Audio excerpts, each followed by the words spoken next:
Thank you, Madam President. And on behalf of my colleagues and I, on the delegation of the United States of America, I wanted to say a warm thank you to all your efforts and the efforts of your team over the last month. I also wanted to commend the work of all the delegations to this conference. Everyone has worked extremely hard.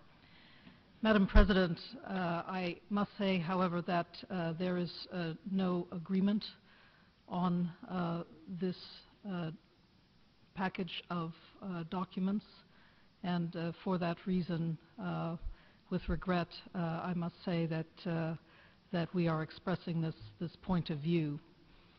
The United States, Madam President, has a deep and long understanding and interest in global non-proliferation efforts. President Obama remains committed to pursuing the peace and security of a world without nuclear weapons. We remain unwavering in our support for the Nuclear Non-Proliferation Treaty and believe that this review conference has demonstrated the broad international support for the treaty and the critical role it plays in global security. Though this conference concludes today, it is clear that the NPT remains the enduring cornerstone for the global non-proliferation regime and will continue to serve as the focus for our efforts to achieve a world without nuclear weapons. As a result of our sustained leadership, engagement, and flexibility in New York, we have made real progress the past 4 weeks in advancing the discussion on global nonproliferation policy, disarmament, and peaceful uses. Much of this is reflected in the draft final document tabled by the President of the conference. Throughout the conference, we have reaffirmed the central role of the NPT in international security and the importance of compliance, developed ideas on enhancing the role of the International Atomic Energy Agency, universalizing the additional protocol, increasing transparency among nuclear weapon states, further promoting disarmament education, fostering international collaboration in developing nuclear disarmament verification capabilities, bolstering contributions to the Peaceful Uses Initiative, and working to develop methods to handle withdrawal from the treaty. Moreover, we acknowledge the sincere and shared concern of the humanitarian impacts of nuclear weapons. It is precisely our understanding of the consequences of nuclear weapons use that drives our efforts to reduce and eventually eliminate nuclear weapons and to extend forever the nearly 70-year record of non-use of nuclear weapons. Lasting nuclear disarmament will only be achieved through a sustained collaborative effort to create the conditions for a world without nuclear weapons. Madam President, we have made clear throughout the process that we will not accept the efforts by some to cynically manipulate the RevCon or try and leverage the negotiation to advance their narrow objectives at the expense of the treaty or of our shared long-standing principles. We know that this treaty is more important than one idea or one person in any country. We also made clear that we were prepared to conclude this conference without a final consensus document rather than endorse a bad final document, just as we have said about other matters in the international arena.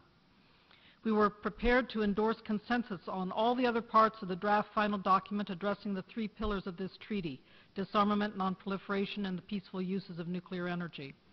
Unfortunately, the language related to the convening of a regional conference to discuss issues relevant to the establishment of a Middle East zone free of all weapons of mass destruction and their delivery systems is incompatible with our long-standing policies.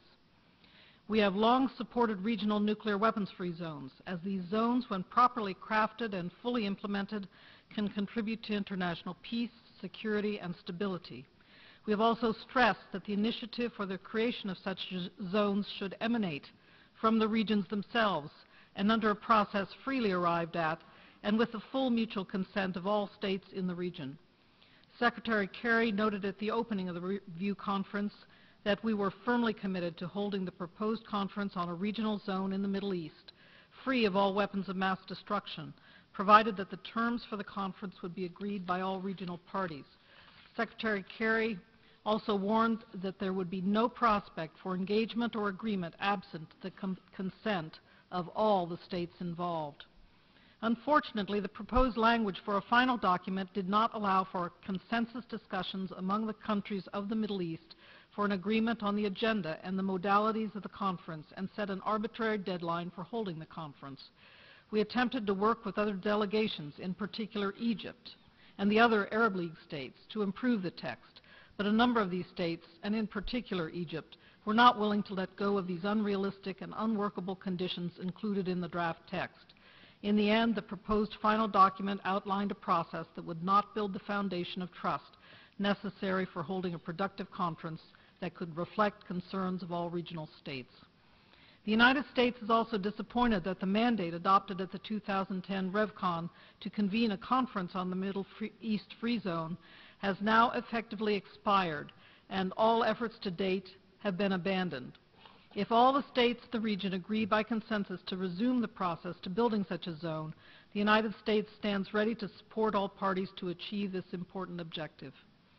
Madam President, we regret that we were not able to support the draft consensus document tabled by the President of the Conference. The blame for the inability of this conference to produce a forward-looking consensus document, however, lies squarely with those states that were unable to show any flexibility in pursuit of the convening of a Middle East conference that enshrined the principles of consensus and equality. In closing, Madam President, we appreciate the efforts of the vast majority of states parties at this review conference, and in particular your work and that of the Secretariat. While we regret that this review conference will not produce a final consensus document, we leave New York satisfied that the Non-Proliferation Treaty will continue to serve as a fundamental norm undergirding all of our efforts to achieve international peace and security for all. Thank you. Thank you, Madam, for your statement. And now I give the floor to the representative of the United Kingdom.